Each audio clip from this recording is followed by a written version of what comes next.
네, 5월 첫 주 여론조사 살펴볼 만한 게 좀 많지요.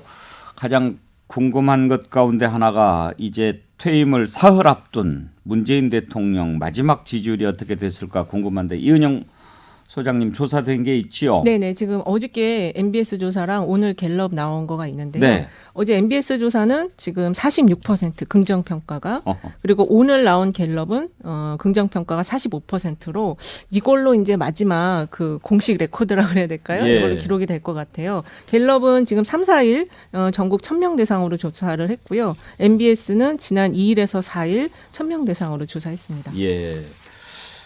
마지막 국정 지지율이 45% 나온 대통령 아직까지는 없었죠. 없죠. 예. 앞으로도 있을지 모르겠어요. 그렇습니다. 예. 제가 이렇게 살펴봤더니 역대 대통령 마지막 지지율이 노태우 대통령 때가 12%, 김영삼 대통령이 6%, 김대중 대통령 24%, 노무현 대통령이 27%, 이명박 대통령이 24%였는데 박근혜 대통령은 이제 뭐 평가가 중단됐으니까요. 박근혜 대통령 아마 마지막에 9% 나온 것도 제가 본 것 같아요. 예. 근데 노무현 대통령이 27%로 가장 높았는데 그 뭐 지금 뭐 거의 2배 가까운 45%가 됐습니다. 신성범 의원 어떻게 이렇게 마지막 지지율이 높게 나올까요? 저는 좀 여러 차례 말씀드린 바가 있습니다만 제가 보기에는 이 참 관리다, 매니지먼트의 승리다라는 것 외에는 별로 뭐 답이 없다고 저는 봅니다. 그러니까 뭐 잘하신 이게 쭉 그 탄핵 국면의 그 지지율이 유지됐다는 것만으로도 정치적으로는 지금까지는 성공한 전임 대통령의 가능성이 높다는 평가를 할 수밖에 없는 건데 주로 진짜 저 지지층들 관리를 했다는 제 표현 속에는 이런 거잖아요. 결국은 뭐 이렇게 찬반이 엇갈린 지점에 대해서는 말씀을 별로 안 하시고 또한 뭐 피해갔다 그러니까 제 눈에는 그렇게 보이는 건데 또 저와 달리 보는 분들이 또 많으니까 저는 할 말은 없습니다만 대단한 수치인 것만은 인정할 수밖에 없는 그런 거. 대단한 수치지만 내 편만 관리해서 생긴 수치다. 사실 저는 그렇게 보여요. 근데 관리를 섬세하게 잘했다. 이렇게 어디서 기사에 보니까 뭐 5년 동안 여론조사 비용으로 몇십억 썼다는 걸로 미루어 짐작한데는 아슬아슬한 경계선마다 판단 기준을 여론을 이렇게 동향을 보고 하신 건 아닌가 하는 생각이 듭니다. 박진영 교수도 동의하십니까? 글쎄요. 물론 뭐 그런 측면도 있지만은 저는 그 문재인 대통령이 가지는 고유의 캐릭터가 작동한 것 같아요. 품격과 태도 이런 부분인 것 같습니다. 말씀하신 것처럼 정책적으로 성공했다.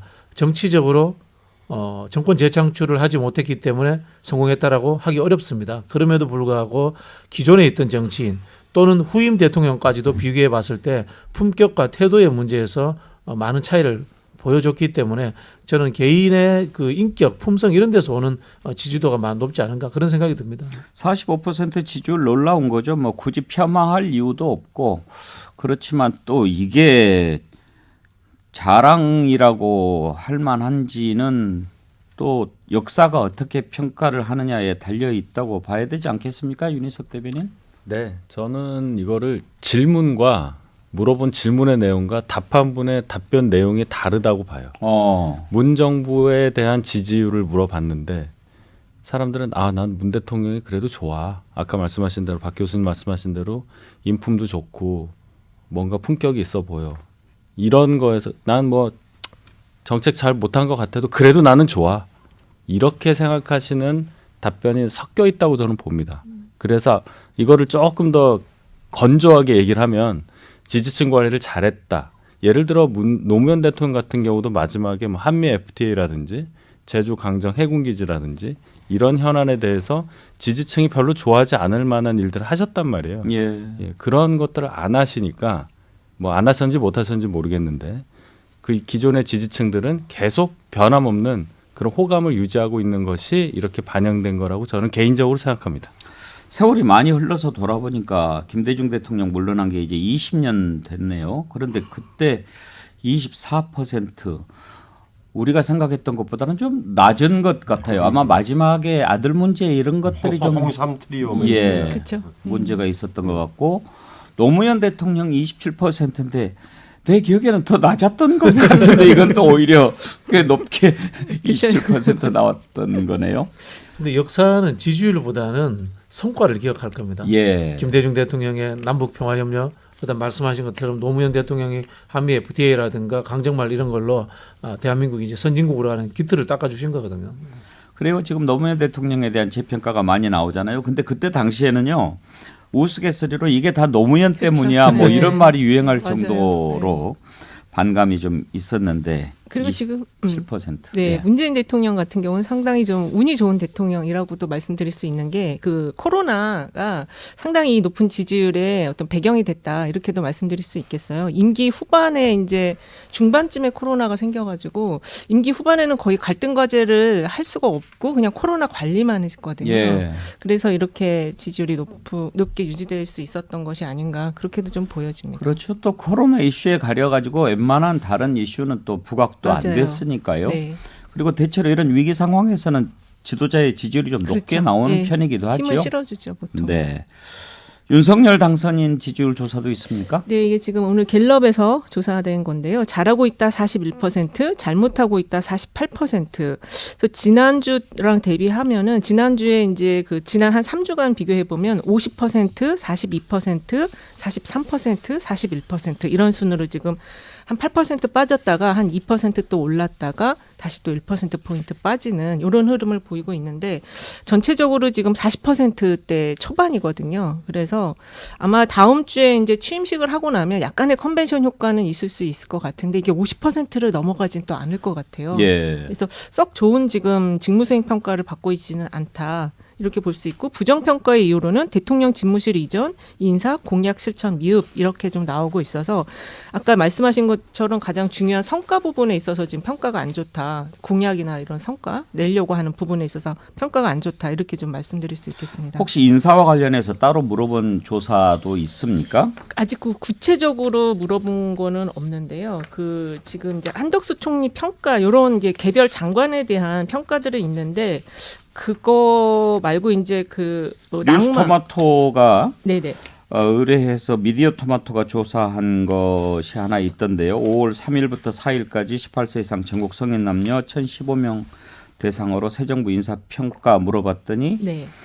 내로남불의 잘못된 인선이다가 44.6%, 능력에 따라서 잘된 인선이다가 37.6%, 잘 모르겠다가 17.8%인데 여기도 보면 인사평가는 별로 높지 않게 나왔네요. 네, 그렇습니다. 그래요. 인선을 놓고 지금 이제 청문회도 계속되고 그러는데 윤희석 대변인 네. 잘못된 인선이라고 보는 시각이 더 많은데 어떻게 보십니까? 인선이야 이제 당선인의 권한이니까 이제 평가에 따라서 당선인이 어떻게 결심하냐 뭐 이런 거를 기대를 많이 하는 건데요. 지금까지는 한 분 이제 낙마를 하신 거예요. 그래서 그런 질문을 제가 많이 받는데 예를 들어 지명 철회를 했다면 자진 사퇴가 아니라 그러면 당선인의 의지에 따라서 이 인선 내용에 대한 평가가 반영됐다 볼 수 있는데 그냥 본인이 자진 사퇴를 했단 말이에요. 그리고 조금 더 문제가 많다고 생각되는 정호영 후보자의 경우에는 아무런 움직임이 없어요. 그런 거 보면은 국민 평가에 따라서 당선인이 지금까지는 그렇게 크게 생각을 다르게 먹고 계신 것 같지는 않다.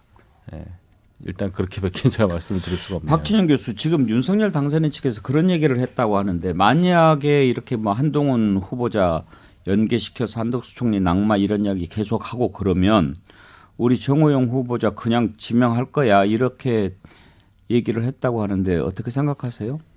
그 이야기 자체가 결국은 한동훈 지명자를 계속 장관직을 유지하도록 하는 게 만들어내는 게 가장 목표라는 것을 드러낸 거라고 봅니다. 저는 역으로.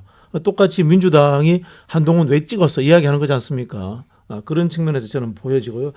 인사 이제 정호영 이 지명자 참 대단하신 것 같아요. 솔직히 말씀드려서 벌써 이제 몇 번은 사퇴하셨을 것 같은데 여기에 대해서 이제 별 말씀을 하지 않는 당선인도 저는 참 대단하다. 흔히 하는 말로 참 인사 참 시원하게 한다. 그런 생각이 듭니다.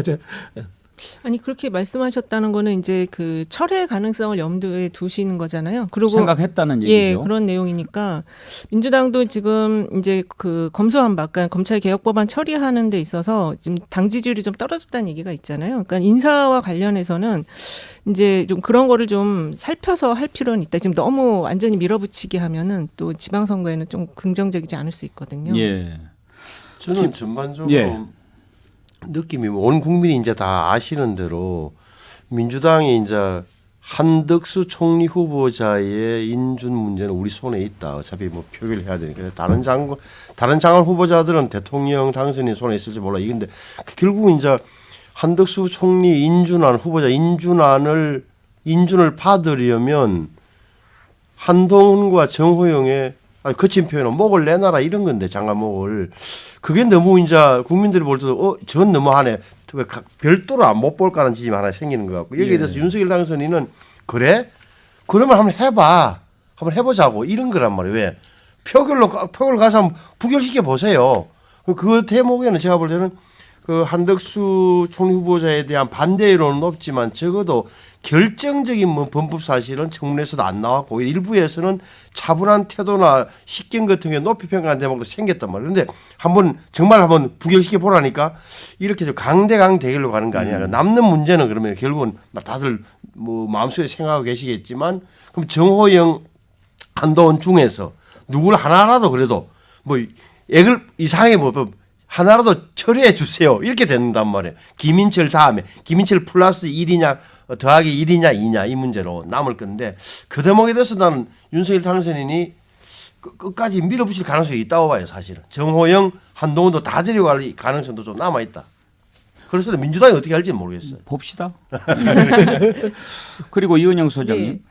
김건희 여사 지금 이제 최근에 가끔 뉴스에 나오잖아요. 어디 네. 뭐 구인사도 가고 봉은사도 가고 이렇게 하고 외교부 장관 공관 논란도 좀 있었고 그런데 김건희 여사 앞으로 어떻게 자리매김하면 좋겠느냐 이런 조사도 있었죠. 네네, 그게 있었고요. 지금 좀 전에 말씀해 주신 건 뉴스토마토가 미디어토마토에 의해서 3, 4일 날 전국 성인 1,015명 대상 조사한 결과인데요. 조용히 내조에만 집중해야 된다. 66.4%, 기존 영부인처럼 적극적인 역할에 나서야 한다. 24.2%, 잘 모르겠다. 9.4%여서 지금 이 내조에만 본인 그 영부인 당선인 부인께서도 그렇게 내조만 하겠다라고 했기 때문에 거기에만 집중해 달라 이렇게 예. 얘기를 하고 있는 것 같아요. 최근에 그 사진으로 지금 이제 그 활동 근황을 보여주고 계신데 그 약간의 고도의 이미지 정치거든요. 그래서 그런 부분이 꼭 긍정적으로 좋게 보이진 않을 것 같습니다. 예. 신성범 의원. 내조에만 전념했으면 좋겠다 이런 여론이 높은데 지금 우리가 돌아보면 김영삼 대통령 때 손명순 여사가 상당히 좀 그런 스타일이었죠. 그렇죠. 별로 이렇게 드러나지 않고. 아예 YS가 못 나오도록 한 거 아닙니까? 다들 경상도 특유의 그 가부장적 모습으로 그렇게 된 거죠. 또 뭐 손명순 여사 스타일도 좀 있으시다고 봐야 되고. 빨리 있었죠. 반면에 이제 김대중 대통령 때 이희호 여사는 동반자죠. 좀, 예, 활발했고. 동지적 관계. 그런데 이제 지금 그때하고 비교를 해보면 그 두 영부인의 스타일도 있고 대통령의 스타일도 있는데 거기에 맞춰서 그렇게 된 거지. 네. 지금 우리가 그냥 느끼기에는 김건희 여사는 스타일은 이희호 여사 스타일인데 그렇죠. 지금 이제 분위기는 손명순 여사 스타일로 해주라 이런. 근데 저는 여론조사도 보면 예를 들어서 이게 흔히 하는 말로 조용히 내조에만 집중해야 됩니까?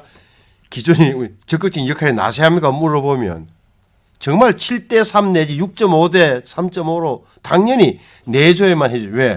설치지 마라. 영부인이 간섭하지 마라. 바깥일에 개의하지 마라. 심지어 인사에도 관여하지 마라. 이런 모든 게 녹아 있는 건데 저는 다 좀 다르게 생각할 수 있는 게 물론 초반에는 모르는데 나중에 김건희 여사의 역할이 커질 수도 있겠다. 왜냐면 나이가 있는 거예요. 나이가. 예. 1972년생이잖아요. 우리 나이가 딱 50이에요. 50이고 전문적인 영역에서 어찌됐건 일을 한 사람이잖아요. 전시기획가로서. 그러면 새로운 유형의 퍼스트 레이디 상도 만들어낼 수 있겠다. 물론 이것을 하려고 그러면 굉장히 고도의 오랫동안 작업도 사실 해야 돼. 작업을 하면 언론에 대한 것도 해야 되고 이미지 메이킹도 해서 좀 나이든 적어도 3, 40대 젊은 여성층들이 새로운 영부인상을 보고 싶다. 트럼프는 굉장히 미웠지만 멜라니 이런 건 있어요. 멜라니 이런 건. 한국에 그렇게 안 되라는 법도 없다. 지금은 이렇게 반대가 많겠지만 그래서 1년이나 한 1년 반 후부터는 그런 요구도 슬슬 나오고 김건희 씨가 거기에 부응한다면 새로운 유형의 퍼스트 레이디 모습도 나올 수 있다고 봐요. 오히려 지금 신성범 의원이 말씀하시는 새로운 유형? 영부인 상은 멜라니보다는 질 바이든 여사 쪽이 더 가깝다고 봐야 되겠죠. 워킹 우먼으로서는 그렇죠. 예, 사실 그렇죠. 뭐 윤희숙 대변인 우리가 이제 우려하는 것, 예를 들어서 뭐 국정에 개입하고 이런 부분들을 좀 저하는 부분은 있지만 아직 젊고 전문가니까 그런 부분에서 일하는 걸 누가 뭐라고 하겠어요? 그렇죠. 우리도 이제 이 소위 영부인이라는 표현이 뭐 맞는 건지 모르겠는데 대통령의 배우자가 영부인은 그냥 부인 상대로 높여 그렇죠. 부르는 우리가 부르는 영부인이에요. 거죠. 예. 예. 어쨌든 뭐 영부인이라 하겠습니다. 그 영부인에 대해서 막 옛날엔 그랬잖아요. 무슨 국모다 뭐 이러면서 영부인이라고 하지 마세요. 저 대통령 당선인이 배우자라고. 영부인 이런 말 쓰지 예. 말라고 그랬는데 측근이 그런 말 쓰면 아니 찍혀요. 아까 방금 하시는데 배우자라고 할게요. 아니, 그러니까 그걸 쓰지 말라고 하는 것을 저는 동의를 못 한다는 얘기예요. 알겠습니다. 하여튼 이분이 김건희 여사가 말씀하신 대로 연령이 상당히 젊은 그런 이제 대통령의 배우자가 되신 거고 그 다음에 기존에 하시던 일이 있고 말씀하신 대로 특히 젊은 여성들이 저렇게 되고 싶다는 어떤 롤 모델이 된다면 그것 자체로 큰 의미가 있다고 봅니다. 지금까지 그런 대통령 배우자가 있었을까요, 한국에? 그리고 멜라니아 말씀하셨는데 멜라니아도 마찬가지로 젊고 뭔가 외모가 뛰어나고 한 부분에 대해서는 굉장히 긍정적으로 작용한 면도 있다고 미국 사람들은 얘기를 많이 했다고 들었어요. 물론 뭐 다른 부분도 있겠지만 그래서 우리도 이런 부분이 필요하다. 그리고 뭐 옛날처럼 뭐 백앤머리 송사라든지 배우자여서 뭐 대통령의 뭐에 관여한다 이런 거는 드라마에나 있는 상황이라고 저는 봐요. 지금 국가 시스템이 다 정립이 돼 있는데 뭐 거기에 대해서 갸웃하실 수도 있는데 그게 작동할 만한 나라가 되겠느냐. 저는 그걸 믿고 싶습니다. 따라서 좋은 쪽으로 보자. 이미지 정치라고 하셨는데 사진을 찍고 영상이 나올 때마다 국민들이 관심 갖는 이유는 딱 하나입니다. 보기 좋아서 그런 거예요. 예, 그 보기 좋아서 그런 거예요. 젊으시고 기본적으로 뭔가 당당한 태도 뭐 그런 거에 대해서 제가 너무 좋게 얘기한 건 아닌지 모르겠는데 이제 출발하는 마당이니까 좋은 점만 얘기했다 이렇게 평가해 박진영 주시기 교수가 바랍니다. 고개를 갸우뚱했을 뿐만 아니라 입도 삐죽했어요. 저는 진짜 그 이호 여사와 이렇게 같이 비교하는 것조차도 저는 굉장히 좀 안 맞다고 보는데요. 이호 여사를 이제 우리 검색 사이트나 이런 데 찾아보면 뭐라고 되냐면요. 우리나라 최초의 여성 운동가 이렇게 나와 있습니다. 그 정도로 한국 사회에서 대단한 인물이셨어요. 그렇기 때문에 당연히 이제 사회 활동을 하셨던 건데 사실 저는 여기 이 김건희 씨에 대해서 이제 부정적인 이야기 나오는 핵심은 법률적 의혹이 있었다라는 점, 두 번째는 무속 논란이 있었다는 점, 이게 사실은 핵심이라고 봅니다. 예. 이런 부분들이 명쾌하게 해결된다면은 저는 뭐 영부인으로서 사회 활동을 하는 게 전혀 문제가 없고 젊은 분이기 때문에 더 적극적으로 활동할 수 있다고 봅니다. 그런 부분들이 저는 명쾌히 털어내는 게 우선되어야 된다. 그 말씀 드리고 예. 싶습니다. 자, 시간이 얼마 안 남았는데 지방선거 관련해서 잠깐 짚어보죠. 원래는 오늘 안철수 인수위원장 성남 분당갑 출마 선언이 먼저일 줄 알았는데 아직 얘기가 안 나오는 상황에서 민주당에서 이재명 고문을 인천 계양을 보궐선거 후보로 전략 공천했습니다.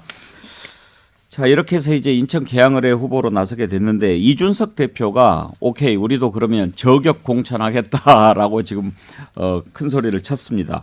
상당히 이제 이 선거가 좀 뜨거워질 것 같은데 신성범 의원 어떤 후보가 나가면은 이재명 후보하고 상대가 좀 될까요? 그러니까 이준석 대표 누굴 생각하고 있는지 모르겠지만 본인이 나가려나? 아니 그럴 가능성은 없는 것 같고 뭐 윤희숙 전 의원 이야기도 나오고 하던데 어찌 될지는 모르겠어요. 다만 제 관심은 왜 이재명 고문이 거기를 선택했을까? 첫째는 현실적 가능성, 분당보다는 훨씬 더 계양의 당선 가능성이 높다. 그 정도로 현실적으로 고려할 수밖에 없다. 사법적 리스크, 검찰도 아니고 경찰이 수사에 들어오는 이런 대목이라니 볼 때는 그리고 먼저 원내에 들어와서 당권도 장악하고 하려는 당내 투쟁적 요소도 분명히 있어 보인다. 다시 말하면 아까 보면 송영길 대표도 다녀가 있습니다만 송 대표와 어느 정도 저는 이야기가 된 것 같다. 그래서 예. 마음이 급하고 처지가 급한 이재명 고문으로서는 송 전 대표와 손을 잡고 수도권에서 방어망을 형성하고 또 먼저 배지를 다는 게 급해진 상황에서 나온 수라고 저는 읽고 있습니다. 박진영 교수 보시기에 시너지 효과가 있을 것 같습니까? 네, 제가 그 며칠 전에 박남춘 인천시장 후보를 만났습니다. 네. 만났는데요. 이제 말씀하시기를 인천이 만만치 않다는 거예요. 그 이유 중에 하나가 이정미 정의당 전 대표가 지금 인천시장 후보로 출마해 있습니다. 그분이 생각보다 여론조사에 제법 나온다고 하더라고요. 그렇지 않아도 힘든데. 네, 그런 상황에서 이재명 후보가 이제 인천에 출마함으로써 이 좀 바람을 일으키는 것이 지지층 결집에 도움이 되지 않겠냐 이런 말씀을 하시더라고요. 네. 예. 실제로 수도권에서 뭐 3개 중에 2곳은 이겨야지 이겼다고 할 수 있으니까 아마 그런 전략적 고려가 작동한 것 같습니다. 이은영 소장님, 지금 네. 나온 여론조사로 놓고 봤을 때 이번 지방선거 전체적으로 어느 당이 좀 더 유리한 조사가 많습니까? 지금 현재는 국민의힘이 좀 유리한 게 많은데 조금 또 최근 흐름을 보면 조금 이제 이게 요동을 치고 있는 것 같아요. 왜냐하면 이제 그 전에 국민의힘은 먼저 좀 세팅이 돼서 준비가 먼저 들어간 측면이 있고 민주당은 이제 좀 후보가 확정이 돼서 전열 정비가 된 상황이어서 그래서 지금 전체적으로 보면은 이제 충청권하고 강원도를 어느 쪽이 가져가느냐. 특히 이제 충청권이 4개거든요. 근데 거기서 광역과 기초를 어느 정도 많이 이제 국민이 확보하느냐 이거에 따라서 전체 선거에 대한 평가가 이루어질 수 있지 않을까 생각이 들고요. 인천시장 같은 경우 최근에 MBN 리얼미터 조사를 보면은 박남춘 후보가 39.5%, 유정복 후보가 46%가 나와서 전체적으로 판세는 어렵지만 이 계양을은 워낙 민주당세가 강한 곳이어서 이재명 후보가 승리할 가능성이 높다 이렇게 보여집니다. 그래요. 이번 지방선거 끝나고 나서 승패를 따질 때 보궐선거 결과도 거기에 좀 뭐 이렇게 영향을 미칠 것 같습니다. 성공했냐 실패했냐에. 그러니까 7곳이나 된다니까 7곳 되는데 뭐 가장 갑자기 국회의원 보궐선거가 차지하는 몫이 정치적 비중이 커버렸잖아요. 그래서 분당 가면 말씀하신 대로 안철수 인수위원장이 나오느냐 안 나오느냐 문제가 지금 핵심 쟁점이 된 거고 개항에 나가면은 이재명 고문은 당선이 쉽게 되느냐 안 되느냐 아주 그래서 17곳의 광역단체장 플러스 7곳 모두 다 국회의원 선거 7곳 중에서도 한 적어도 2개 정도는 굉장히 전국적 의미를 갖는 선거로 변했다라고 보여집니다. 윤희석 대변인 보시기에 이준석 대표가 만약에 이재명 후보하고 이렇게 상대할 만한 후보 고른다면 떠오르는 사람이 있으신가요? 지금 제 생각엔 윤희숙 의원밖에 없을 것 같아요. 예, 그 정도로 어떤 파괴력을 낼 수 있는 후보가 전직 또는 나오실 수 있는 분 중에 아니면 뭐 좀 확대하면 나경원 전 대표인데 그분은 제 생각에 나오시지 않을 것 같고. 근데 윤희숙, 나경원 전 의원 같은 경우에는 너무 희생을 강요하는 카드가 될 수 있잖아요. 그렇죠. 예. 그런 점에서 과연 그걸 또 그냥 또 넉넉히 바라볼 수도 없는 것이고. 오히려 신예를 내보낼 수도 있어요. 저런 경우에 이제 전혀 완전 초보인 젊은 친구들을 내보내서 어느 정도 좀 근접하게 지지율의 어떤 보여주는 그런 선거를 할 수도 있습니다. 제가 볼 때는 그 윤희숙 의원이나 이런 분들은 이제 뭐 공격을 하러 가는 정도의 의미인데 사실은 좀 이 지역 자체가 볼 때는 워낙 민주당 판세가 좋은 곳이어가지고 참 차라리 그럴 수도 있겠다 생각이 들거든요. 윤희석 대변인은 그럴 일 없습니까? 윤희석 대변인. 저는 빼주세요. 네. 네 분 함께했습니다. 이은영 휴먼앤데이터 소장, 신성범 전 의원, 박진영 송명여대 개건교수, 윤희석 전 국민의힘 대변인 수고하셨습니다. 네, 예, 감사합니다. 주말 잘 보내시고요. 백운계 시사 1번지 오늘 여기서 문을 닫겠습니다. 건강한 주말 보내시고요. 다음 주 월요일 오전 11시 다시 문을 열겠습니다.